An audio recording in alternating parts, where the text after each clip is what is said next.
श्री शिवाय नमस्तुभयम।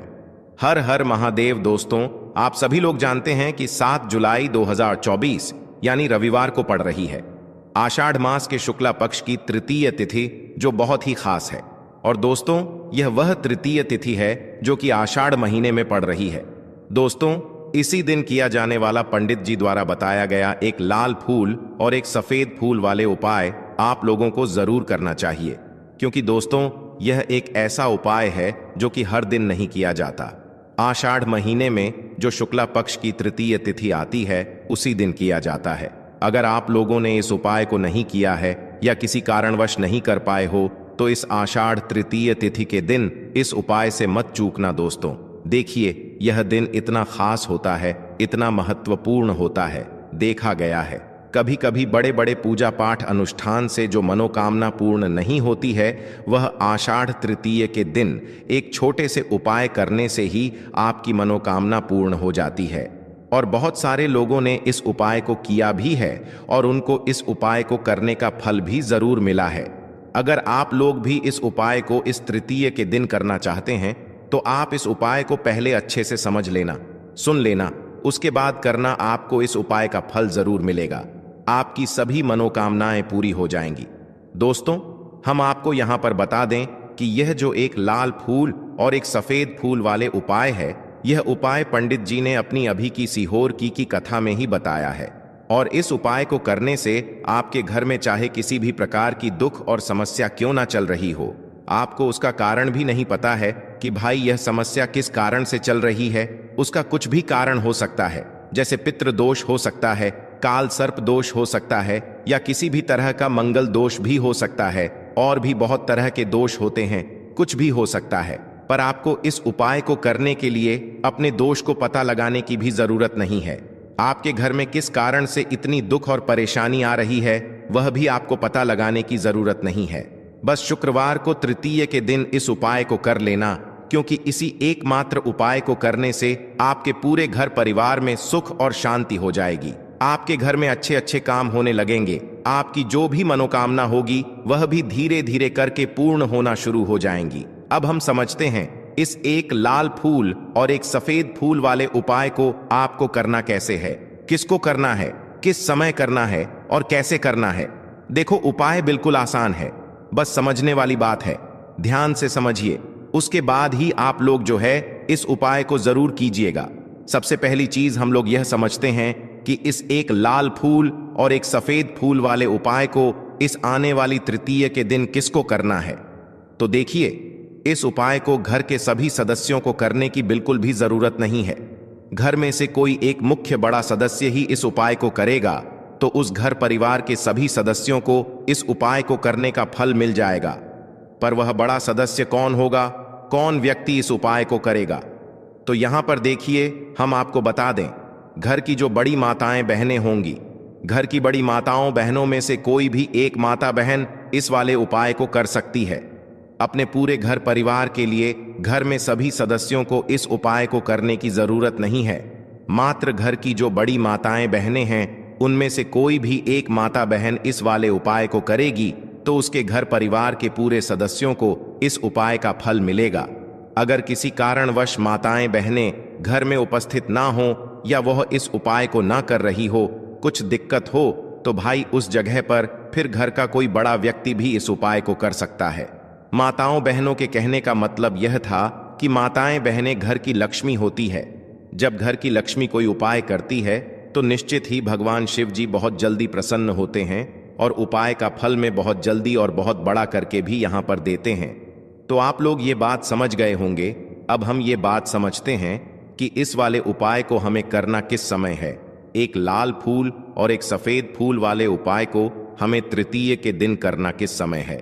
तो देखिए, इस उपाय को करने का जो समय है, सुबह का समय भी है और शाम का समय भी है।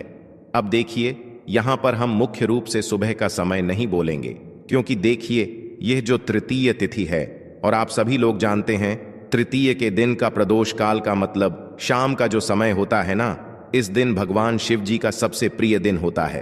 तो आप लोग इस एक लाल फूल एक सफेद फूल वाले उपाय को सुबह के समय भी कर सकते हो और शाम के समय प्रदोष काल में भी कर सकते हो।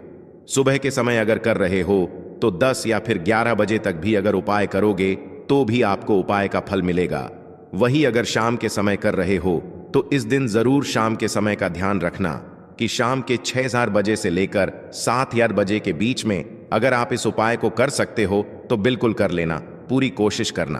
पर अगर किसी कारणवश इस समय के बीच में ना कर पाओ तो रात 8 बजे तक भी अगर आप उपाय को करोगे तो आपको उपाय का फल जरूर मिलेगा। यह बात आपको समझ आ गई कि आप इस उपाय को सुबह और शाम दोनों समय कर सकते हो। मतलब करना आपको एक ही समय है, घर में से किसी एक ही बड़े व्यक्ति को करना है, पर एक ही बार इस उपाय को करना है, दोनों समय नहीं करना है। आपको जो समय अच्छा लगे आप उस समय पर इस वाले उपाय को कर सकते हैं। तो चलिए जानते हैं इन विशेष उपायों के बारे में। लेकिन उससे पहले जो भी मेरे भाई मेरी प्यारी बहनें आज चैनल पर पहली बार आए हैं या मेरी आवाज आज पहली बार सुन रहे हैं, अगर आप भी महादेव के सच्चे भक्त हैं तो वीडियो को लाइक और चैनल को सब्सक्राइब जरूर कर लें और कमेंट बॉक्स में लिखें हर हर महादेव, ओम नमः शिवाय। देखो, अब सबसे महत्वपूर्ण बात आती है कि इस उपाय को हमें करना किस लिए है। जैसा कि हमने अभी आपसे बोला कि इस उपाय को करने के बाद आपके जीवन में बहुत सारी खुशियां आएंगी, आपकी मनोकामनाएं पूर्ण होंगी, आपकी धन की समस्या दूर होगी, आपकी पैसों की समस्या दूर होगी।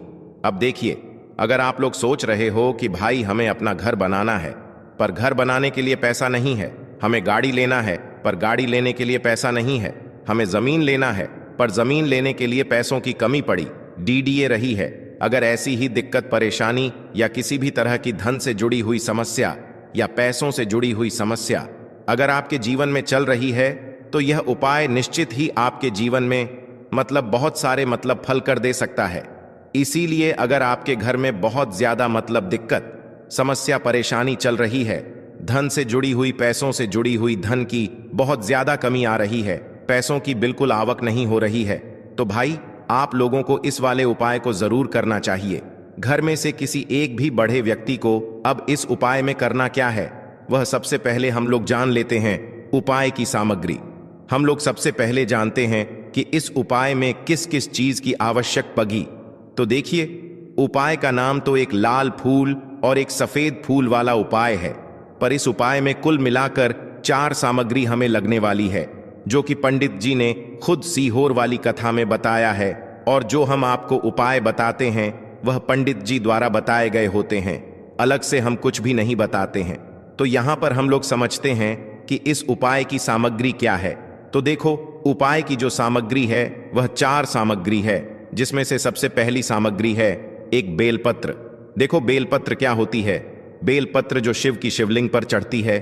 दूसरी चीज है एक शमी पत्र, शमी पत्र वो जो शिवलिंग पर ही चढ़ता है।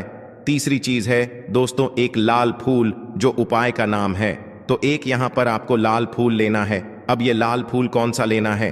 देखो, शिवलिंग के ऊपर जो लाल फूल चढ़ता हो उनमें से कोई भी एक लाल फूल पसंद कर लेना और वो कहीं से तोड़कर या कहीं से खरीद कर लेकर आना और उस लाल फूल को उपाय में प्रयोग कर लेना। उसके बाद में एक सफेद फूल का विशेष रूप से ध्यान रखना, जो सफेद फूल शिवलिंग पर चढ़ता हो सिर्फ वही सफेद फूल लेकर आना, इसके अलावा कुछ मत लेकर आना, लेकिन केतकी का मत लेना। तो एक एक मात्रा में ही आपको यह चारों सामग्री चाहिए, एक बेलपत्र, एक शमी पत्र, एक लाल फूल और एक सफेद फूल।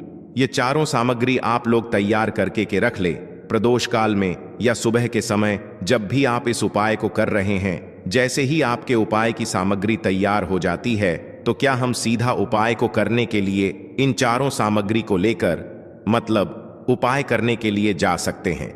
नहीं तो यहां पर आपको इस बात का ध्यान रखना है कि हम भगवान शिव जी को प्रसन्न करने के लिए तो जा रहे हैं, हम अपनी मनोकामना को पूर्ण करवाने के लिए तो जा रहे हैं, पर हमें यह दर्शा बिल्कुल भी नहीं है कि हम सिर्फ अपने फायदे के लिए भगवान शिव जी के मंदिर में आए हैं।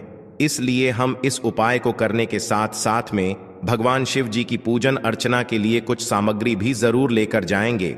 जैसे कि सुबह के समय अगर आप उपाय को कर रहे हो इस एक लाल फूल और एक सफेद फूल वाले उपाय को, तो भाई सुबह के समय आपको एक लोटा जल लेकर जाना है। जो लोग प्रतिदिन शिव जी के मंदिर जाते हैं, पूजन अर्चना करते हैं, जल चढ़ते हैं, फूल बेलपत्र सब कुछ चढ़ाते हैं, भाई वह अपनी पूजन अर्चना वैसी की वैसी ही करना। बाकी जो सिर्फ उपाय को करने के लिए जा रहा है, जो कुछ भी लेकर नहीं जा रहा है, उसे कम से कम एक लोटा जल अपने घर से जरूर भरकर लेकर जाना, अगर आप उपाय को कर रहे हो, है ना? क्योंकि इस वाले उपाय को आप भगवान शिव जी की पूजन अर्चना करने के बाद ही करना।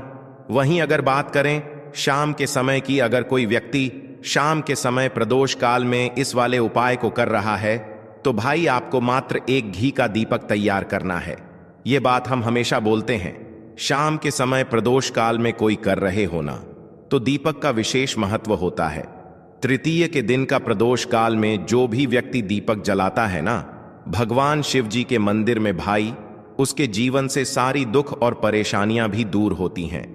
तो भाई इस दिन दीपक का विशेष रूप से ध्यान रखना आप लोग। अगर आप इस उपाय को शाम के समय प्रदोष काल में कर रहे हो, है नाना, ये जो दीपक आप लोग लोगे या आटे का लोगे, जो आटा आप घुन दोगे उसके अंदर कुछ भी मत डालना, मात्र साधा आटा लगाकर उसे तैयार कर लेना और एक मीडियम साइज का दीपक तैयार कर लेना। वह दीपक ना ज्यादा छोटा हो ना ज्यादा बड़ा हो, है ना। उसके बाद में दीपक आपका तैयार हो जाए तो इसके अंदर जो बत्ती रखोगे वह गोल बत्ती रखोगे। देखो, गोल बत्ती भी दो तरह की होगी, एक बाजार की और एक घर वाली। तो कोशिश करना अपने घर में जो रुई रखी हुई है, उस रुई से आप लोग एक गोल बत्ती अपने ही हाथों से बनाओ। उपाय का फल अच्छा मिलता है। भगवान शिव जी जल्दी प्रसन्न होते हैं जब हम किसी भी उपाय को अपने हाथों से परिश्रम करके तैयार करते हैं। तो आपको उस दीपक के अंदर एक गोल बत्ती रख देनी है। इसके अंदर जो चीज आप लोग डालोगे वह डालोगे, लोगे वो डालोगे। शुद्ध देसी गाय का घी, इस बात का विशेष रूप से ध्यान रखना, शुद्ध देसी गाय का घी ही डालना है, तेल वगैरह नहीं। आज के दिन तो मत डालना, तृतीय के दिन, क्योंकि भगवान शिव जी का सबसे प्रिय दिन और प्रिय समय पर हम लोग इस वाले उपाय को कर रहे हैं। तो थोड़ा सा शुद्ध देसी गाय का घी इतना डालना कि वह दीपक कुछ समय तक चल सके। ना बाजार वाला मिलावटी घी डालना, ना भैंस का घी डालना। शुद्ध देसी गाय का घी आपको ढूंढने में थोड़ी मतलब मेहनत लगेगी और भी मिलेगा, पर गाय के घी से भगवान शिव जी प्रसन्न होते हैं और उसी शुद्ध देसी गाय की घी से घर में बरकत भी बनी रहती है और हमारे घर में सुख शांति भी बनी रहती है। इसलिए इस शुद्ध देसी गाय का घी को अपने घर में हमेशा रखा करो। वह भगवान शिव जी के कार्यों में भी उपयोग में आता है और उपायों में भी हम लोग प्रयोग कर सकते हैं। तो यहां पर आपकी सारी तैयारियां हो चुकी हैं। उपाय को करते समय शुद्धता का विषय रूप से ध्यान रखिएगा। सुबह कर रहे हो तो भाई सुबह तो आपको स्नान करना ही करना है। बाकी शाम को कर रहे हो तो शाम को मात्र हाथ मुंह धोकर भी आप लोग इस वाले उपाय को कर सकते हो। कोई दिक्कत वाली बात नहीं है भाई। उपाय की पूरी सामग्री तैयार करके और पूजन सामग्री लेकर आपको भगवान शिव जी के मंदिर पहुंचना है, जो आपके घर के पास में हो, जहां पर शिवलिंग विराजित हो, शिवालय हो, वहां पर आप लोगों को पहुंचना है। और जैसे ही आप भगवान शिव जी के मंदिर में पहुंचते हो, वहां जाकर उपाय शुरू नहीं करना है। पहले आपको भगवान शिव जी की पूजन अर्चना करना है। पूजन अर्चना कैसे करोगे? सुबह के समय गए हो तो एक लोटा जल वगैरह जो भी पूजन सामग्री लेकर गए हो, उससे पहले पूजन सामग्री आप लोग मतलब पूजन भगवान शिव जी की कर लो। जो व्यक्ति सिर्फ एक लोटा जल लेकर गए हैं, वो शिव जी की शिवलिंग पर मात्र एक लोटा जल एक धारा से धीरे धीरे करके चढ़ लो, है ना। अपनी पूजन अर्चना आप लोग जो है पूरी कर लो पहले। उसी के बाद अगर आप शाम के समय कर रहे हो तो पहले जाकर बैठना है भगवान शिव जी के शिवलिंग के पास में। आप जो दीपक तैयार करके लेकर आए हो, उस दीपक को पहले जलाना है। यह जो दीपक आप लोग जलाओ गना, ये किसी और की माचिस से मत जलाना, अपनी ही माचिस अपने ही घर से लेकर आना और इस दीपक को अपने ही माचिस से जलाना। अगर आपने मंदिर की माचिस या किसी और की माचिस ले ली, इस उपाय को करने में इस उपाय का फल उस व्यक्ति को भी तो बहुत मिल जाएगा। इस बात का ध्यान रखना। अपने घर से अपनी ही माचिस लेकर जाना और इस दीपक को जलाना। दीपक को जलाने के बाद भगवान शिव जी की शिवलिंग के पास में रख देना। शिवलिंग के इतना पास में मत रखना कि भगवान शिव जी को आंच लगे। थोड़ी सी दूरी बनाकर ही जो है इस दीपक को शिवलिंग के पास में आप लोग रख दीजिएगा। अब जैसे ही आपकी पूजन अर्चना हो जाती है, भगवान शिव जी के शिवलिंग के सामने या आसपास कहीं पर भी बैठ जाइए उपाय को करने के लिए। और उपाय को करने से पहले आप लोग अपनी वह चारों पूजन सामग्री निकाल लीजिए। उपाय की जो सामग्री है वो निकाल लीजिए और भगवान शिव जी के शिवलिंग के ऊपर एक माता अशोक सुंदरी जी का स्थान देख लीजिए। माता अशोक सुंदर जी का जो स्थान होता है वो जलाधारी के ऊपर होता है, जलाधारी के बिल्कुल बीचों बीच में होता है। आप लोगों ने देखा भी होगा शिवलिंग की जलाधारी होती है, जलाधारी के बिल्कुल बीचों बीच का जो स्थान होगा वो माता अशोक सुंदर जी का स्थान होगा, क्योंकि यहीं पर हमें ये जो है उपाय को करना है। सबसे पहली चीज, अब हम उपाय को करना शुरू करते हैं। आप सबसे पहले अपनी एक बेल पत्र उठा लो। एक बेल पत्र को आपको माता अशोक सुंदरी जी वाले स्थान पर सबसे पहले समर्पित करना है। बेल पत्र की डंडी का मुख होगा जलाधारी की तरफ, जहां से जल बहता है और नीचे गिरता है, और बीच वाली बड्डी पत्ती का मुख मतलब शिवलिंग की तरफ होगा। इस तरीके से आपको इस बेल पत्र को माता अशोक सुंदरी जी वाले स्थान पर समर्पित कर देना है। उसके बाद में अपनी एक शम पत्र उठा लो जो आप उपाय के लिए लेकर आए हुए हो। शम पत्र को उठाकर शमी पत्र की भी जो डंडी का भाग होगा वह जलाधारी की तरफ करके, जहां से जल बहता है नीचे गिरता है उस तरफ करके, और पत्ती वाला भाग शिवलिंग की तरफ करके इस शमी पत्र को भी उस बेल पत्र के ऊपर आपको समर्पित कर देना है। समर्पित करने के बाद अब आप ले लो अपना एक लाल फूल जो आप उपाय को करने के लिए लेकर आए हुए हो। इस लाल फूल का जो खिला हुआ भाग होगा, चाहे वह गुलाब का फूल हो, चाहे कोई सा फूल जो शिवलिंग पर चढ़ता हो, भाई उस फूल का जो खिला हुआ भाग होगा वह शिवलिंग की तरफ होगा। बाकी जो पीछे का भाग होगा फूल का वो जलाधारी की तरफ, जहां से जल बहता है नीचे गिरता है उस तरफ होगा। और आखिरी में आपका जो एक सफेद फूल बचा हुआ है, इस सफेद फूल को भी आपको लेना है, और सफेद फूल का जो खिला हुआ भाग होगा वो शिवलिंग की तरफ होगा, जहां पर शिवलिंग रखा हुआ है उस तरफ होगा, और डंडी का भाग जलाधारी के पीछे की तरफ हो जाएगा, मतलब जो जहां से जल बहता है और नीचे गिरता है। जब आप लोग एक बेल पत्र, एक शमी पत्र और एक लाल फूल, एक सफेद फूल चढ़ा रहे हो, तो उस समय आप लोगों को कांता भगवान या कांता चक्र का नाम लेते हुए ही जो है इस उपाय को करना है, और भगवान शिव जी और नारायण जी का स्मरण करते हुए ही इस उपाय को आपको करना है। तो जब भी आप एक बेल पत्र, एक शमी पत्र, एक लाल फूल और एक कमी हो रही है, जो भी दुख और समस्या परेशानी चल रही हो, आपको अपनी वह दुख और परेशानी जो है भगवान शिव जी से उपाय को पूरा करने के बाद वहीं पर पास में बैठकर बोल देना है। हाथ जोड़ के आंखें बंद करके अपनी परेशानी और श्री शिवाय नमस्तुभयम का जाप करना है। दोस्तों, आज हमने इस वीडियो में कुछ उपाय बताए हैं जो आपको करने हैं। अगर आपको वीडियो अच्छी लगी हो तो वीडियो को 1 लाइक और चैनल को सब्सक्राइब जरूर करें।